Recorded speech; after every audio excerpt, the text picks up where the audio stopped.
El aparato digestivo va a estar formado por dos componentes principales. El tubo digestivo o tracto gastrointestinal, que va a tener la característica de ser uniforme desde el inicio hasta el final. Va a tener 4 capas de tejido que de la luz del órgano hacia el exterior son mucosa, submucosa, muscular y serosa, con algunas excepciones y características específicas que les voy a ir explicando. Además de órganos que van a apoyar al proceso de la digestión mecánica y química. Por ejemplo, órganos que apoyan la digestión mecánica están la lengua, que es un músculo, los dientes, las glándulas salivales, en cambio, el hígado y el páncreas van a ayudar a la digestión química, porque van a tener ciertas secreciones. Algunas van a ser enzimas y otras van a ser hormonas. También tenemos órganos accesorios como la vesícula biliar, que realmente su función solo va a ser de contener temporalmente los productos de otros órganos, como es la bilis, que realmente la produce el hígado. La digestión empieza en la boca, donde los alimentos van a ser triturados por acción de los dientes. Recordemos que los dientes en un adulto son 32 cuando ya estamos hablando de la dentadura permanente, mientras que la dentadura de leche, que es la que está presente en los niños, es en una cantidad de 20 piezas. Las glándulas salivales, que se encuentran en 3 pares, van a ser las parótidas, las submaxilares y las sublinguales. Las glándulas parótidas se encuentran cercanas a la oreja, las submaxilares en la mandíbula y las sublinguales debajo de la lengua. Estas glándulas salivales van a tener la función de producir saliva, que en su mayor porcentaje está compuesto por agua. La saliva tiene la característica de presentar en su interior la amilasa salival. La amilasa salival, como su nombre lo dice, es una enzima que se encarga de degradar el almidón. El almidón, recuerden que es un azúcar complejo, y cuando desdobla este azúcar lo va a hacer en disacáridos, como son la maltosa, la maltotriosa y las alfa-dextrinas. ¿Ok? Tomen en cuenta esto. El primer componente de los alimentos que se digiere es en la boca y son los azúcares, específicamente el almidón. Recuerden que hay muchos azúcares complejos. Por ejemplo, tenemos el glucógeno y tenemos también la celulosa. La celulosa es lo que nosotros normalmente conocemos como fibra, pero la fibra, así como nosotros la ingerimos, así la expulsamos. Y esto se debe a que nosotros no contamos con la enzima correcta para desdoblar ese azúcar complejo. Por eso es que pasa tal cual. Esto no sucede con el almidón. El almidón que está presente en los alimentos sí va a ser atacado por la amilasa salival para poder descomponerlo primero en grupos de a 2 azúcares. Recuerden que la maltosa está formada por 2 glucosas. Entonces, aquí empieza. En la saliva también vamos a encontrar lisocima. La lisocima, recuerden que es una enzima bactericida, es decir, que apoya a eliminar bacterias. Y no solo aquí, vamos a ver también que dentro de las células que se encuentran en el intestino delgado, más bien en sus microvellosidades, una de ellas van a secretar también la lisocima, que específicamente son las células de Paneth o de Paneth. En la saliva también voy a encontrar inmunoglobulina A, cuya función va a ser impedir que los microorganismos se adhieran al epitelio de la mucosa oral. Al día se producen alrededor de 1 litro a 1,5 litros de saliva. Y no olviden que la división parasimpática del sistema nervioso autónomo va a estimular la salivación. ¿Por qué? Porque el parasimpático, a pesar de ser depresor, lo único que sí estimula es el proceso de la digestión. En cambio, el simpático hace lo contrario. Al reducir la digestión, nos va a dar una sensación de boca seca. Continuando con la boca, lo que sigue que nosotros podemos apreciar cuando le pedimos a un paciente que abra la boca es la faringe. La faringe es un órgano o un tubo muscular que tiene dos funciones, tanto digestiva como respiratoria, y se le pueden apreciar tres porciones: la nasofaringe, ¿sí?, la orofaringe o bucofaringe y la laringofaringe. Como ustedes pueden apreciar en este dibujo, la nasofaringe es la que está atrás de la nariz y tiene una función más bien de conducir el aire. Ahora, el bolo alimenticio cuando entra hace contacto con la bucofaringe y va a ser empujado hacia abajo. Pero la faringe tiene contacto tanto con la laringe, que es un órgano respiratorio, como con el esófago.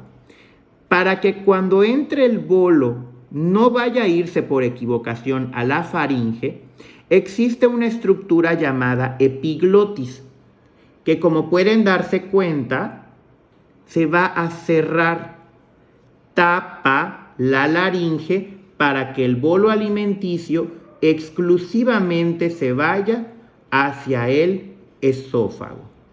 Recuerden que el bolo alimenticio es el nombre que va a obtener el alimento triturado mezclado con los componentes de la saliva y que es empujado hacia el esófago, precisamente por la forma que va adquiriendo. El esófago, que tiene 25 centímetros de longitud aproximadamente, va a tener la característica de un espesamiento al inicio que se llama esfínter esofágico superior y un espesamiento al final donde está conectado con el estómago. Este se conoce como esfínter esofágico inferior. Y este me parece un buen momento para poder explicar sobre los componentes histológicos o las capas de tejido que va a presentar todo el tracto gastrointestinal. Les decía, tenemos la mucosa, que en el tracto gastrointestinal va a tener tejido linfoide, que es el que en el texto ustedes encuentran como un malto. El tejido linfoide lo que va a hacer es protegernos contra ciertos microorganismos, es decir, que su función va a ser inmunitaria. Hay que grabarnos esto de la mucosa, que es la que está realmente en contacto con los alimentos ya triturados. La submucosa, que es la segunda capa, va a tener la característica, junto con la muscular, que van a contener en ellas los plexos que forman parte del sistema nervioso entérico. El sistema nervioso entérico va a estar formado por el plexo submucoso o de Meissner y el plexo muscular o de Auerbach. En el plexo submucoso se van a encargar de la secreción de cosas útiles, ya sea, por ejemplo, hormonas por parte de glándulas o bien de enzimas por parte de otras células. Mientras que en el plexo mientérico, el sistema nervioso entérico va a tener acción y efecto sobre las contracciones, específicamente sobre la frecuencia y la fuerza de las mismas. En cuanto a la capa muscular, en todo el tubo digestivo va a tener la característica de que está formada por dos: una interna que es circular y una externa que es longitudinal. Esto va a hacer que cuando ocurra la contracción sea más efectiva. Ahora bien, con excepción del estómago, el estómago es el órgano más distensible del aparato digestivo. Aquí voy a encontrar tres capas en lugar de dos, que vendría a agregarse una capa oblicua. Por eso las contracciones del estómago son más efectivas todavía y su potencia es mayor. De hecho, hay estudios diagnósticos que sirven para medir la fuerza de la contracción en el esófago, que se conoce como manometría.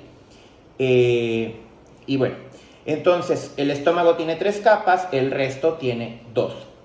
Vimos en miología que hay dos tipos principales de músculo: el esquelético, que es voluntario, y el liso, que es involuntario.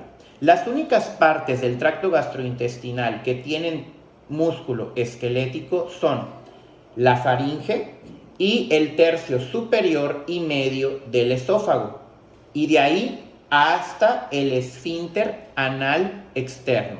Esto lo podemos controlar. Por eso en el proceso de la defecación sí podemos aguantar cierto tiempo para poder evacuar. Ahora bien, a partir del tercio inferior del esófago y durante todo el tracto del tubo digestivo, el tipo de músculo que va a existir es el músculo liso. Enfocándonos en el estómago, al estómago le podemos estudiar 4 regiones principales. Y esto se puede apreciar en esta imagen. La región cercana o que tiene contacto con el esófago es el cardias. Como su nombre lo dice, mira hacia el corazón. Tenemos como una especie de abultamiento que es el fondo o fundus. Luego tenemos el cuerpo, que es básicamente toda la forma de J. Y vamos a presentar 2 curvaturas, una mayor y una menor. Esto se encuentra en el cuerpo. Y el píloro. El píloro va a ser la zona en la que se comunica con la primera porción del intestino delgado. Recuerden que el intestino delgado va a estar dividido en 3 porciones. De la más proximal a la más distal sería el duodeno, el yeyuno y el ilion. Entonces, el píloro va a ser la región del estómago que lo va a comunicar con el duodeno o primera porción del intestino delgado. El estómago va a tener la característica de presentar varias células en su estructura. Y aquí en esta imagen lo podemos apreciar. Miren, el estómago va a tener células G que van a secretar la hormona gastrina, ¿ok?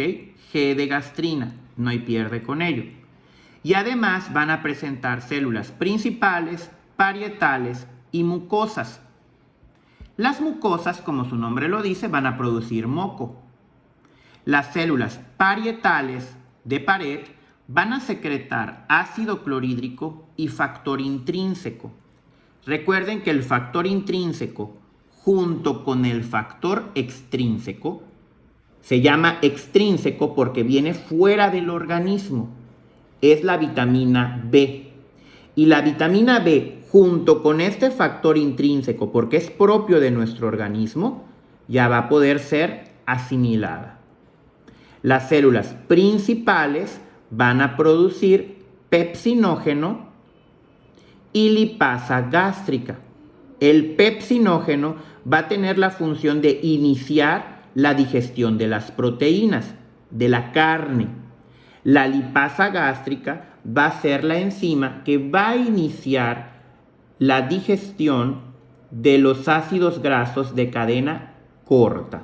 Solo los de cadena corta. Entonces, con esto podemos inferir que el estómago se encarga de continuar con la digestión de los azúcares, iniciar la digestión de las proteínas y comenzar también la digestión de los ácidos grasos de cadena corta. Secreta ácido clorhídrico a través de las células parietales. Entonces, el pH del estómago puede ser tan ácido con un valor de hasta 2. Recuerden que mientras más bajo sea el pH, más ácido es. Mientras más cercano esté a 7, es más neutro. Y superando el 7 ya es un pH básico. Las proteínas, para poder ser desnaturalizadas, recordando que la desnaturalización es el desdoblamiento de las proteínas en dipéptidos o en aminoácidos, que ya es lo más pequeñito, este es el proceso de desnaturalización y se necesita un pH ácido para que esto pueda suceder. Fuera del estómago no va a haber digestión de proteínas, porque en el intestino delgado el pH es más alcalino, superando los 7, inclusive llegando hasta el 8 de pH. El estómago produce alrededor de 2 a 3 litros de jugo gástrico. El jugo gástrico va a ser la combinación de todas estas secreciones que tienen las células de él. Y recuerden que siempre es el doble de lo que se produce de saliva. Con esto no se les va a olvidar. El estómago va a ir empujando hacia el duodeno 3 mililitros de quimo. Recuerden que cuando nosotros metemos el alimento se va a llamar bolo hasta que llega al estómago.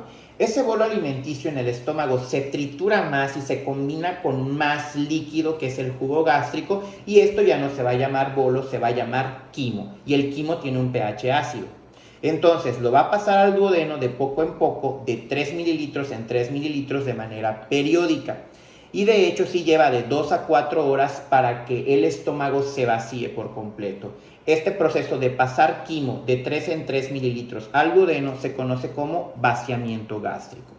Y como habíamos visto dentro de los procesos metabólicos, en el estómago, para que se pueda secretar el ácido, se libera H hacia la luz del estómago, pero a cambio de eso tengo que absorber potasio. Esta bomba, que se conoce como bomba de protones, H es protón o ácido, requiere de ATP. Entonces, este es un transporte activo. Saco ácido, meto potasio usando ATP. Por eso esta bomba se llama protón-potasio ATPasa. Y algunos medicamentos como el omeprazol actúan a este nivel.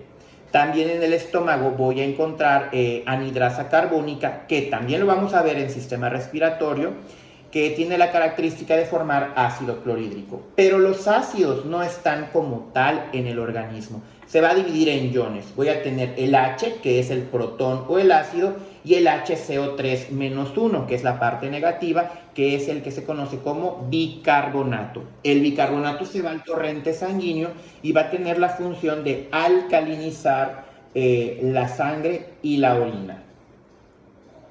De ahí destacamos la importancia del páncreas.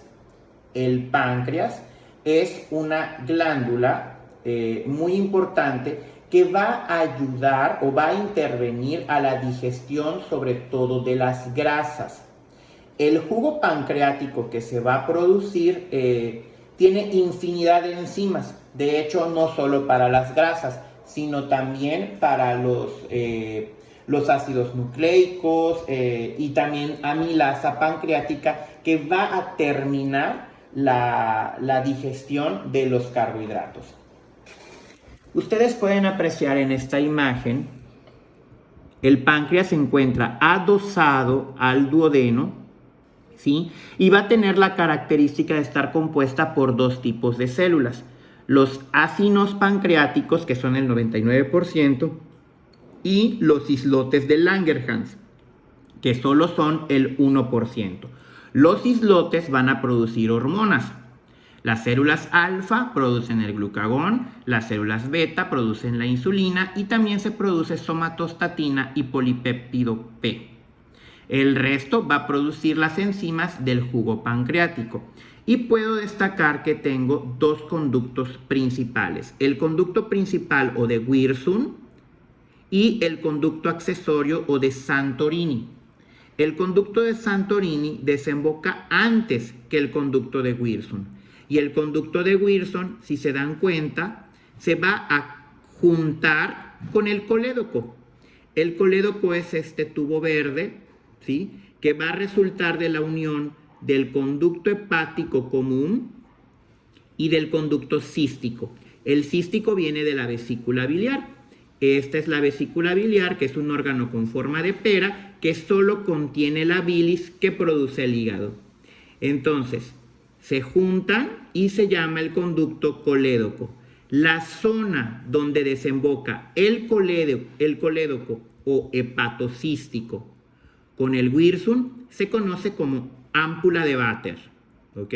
Y en esta ámpula de Vater existe un esfínter que se va a encargar de controlar la entrada y salida del jugo pancreático hacia el duodeno.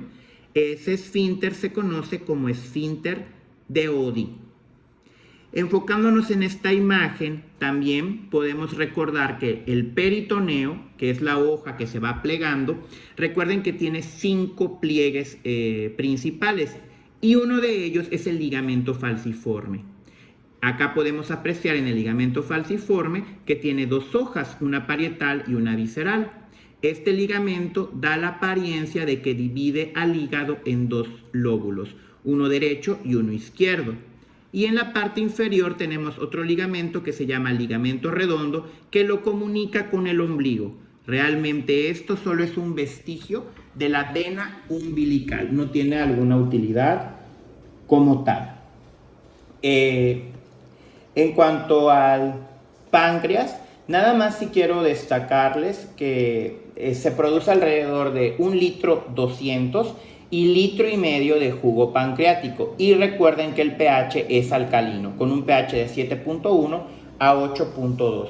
Las enzimas que destacan son la milasa pancreática y enzimas que degradan proteínas como la tripsina, la quimotripsina, la carboxipeptidasa y la elastasa, además de las enzimas que digieren los ácidos nucleicos. En cuanto al hígado, que es la glándula más grande del cuerpo, de hecho tiene un peso aproximado de 1,5 kg, tiene infinidad de funciones, tiene más de 500 funciones. Una de ellas es la producción de la bilis. La producción de bilis se da de 800 mililitros a 1 litro diariamente y tiene un pH de 7.6 a 8.6. Es alcalino. Todos estos jugos que se van a combinar, el de la bilis y el pancreático, van a ayudar que cuando se liberan al duodeno el pH se eleve, el pH sea alcalino. Por eso las enzimas del estómago se van a inactivar, porque esas enzimas trabajan a un pH ácido. Recuerden que les había comentado que cuando los eritrocitos se degradan, que esto sucede, por ejemplo, en las células de Kupffer, que son células que están en el hígado, que son muy grandes y hay muchos espacios entre ellas, pasan los eritrocitos que ya han cumplido su periodo de vida, que es de 120 días aproximadamente, van a liberar su globina y el grupo hemo. El grupo hemo tiene hierro y ese va a servir para producir la bilis. Esa bilis se va a almacenar en la vesícula biliar y cuando se necesite va a ser liberado hacia el duodeno. La bilirrubina es la responsable de darle el pigmento al popó.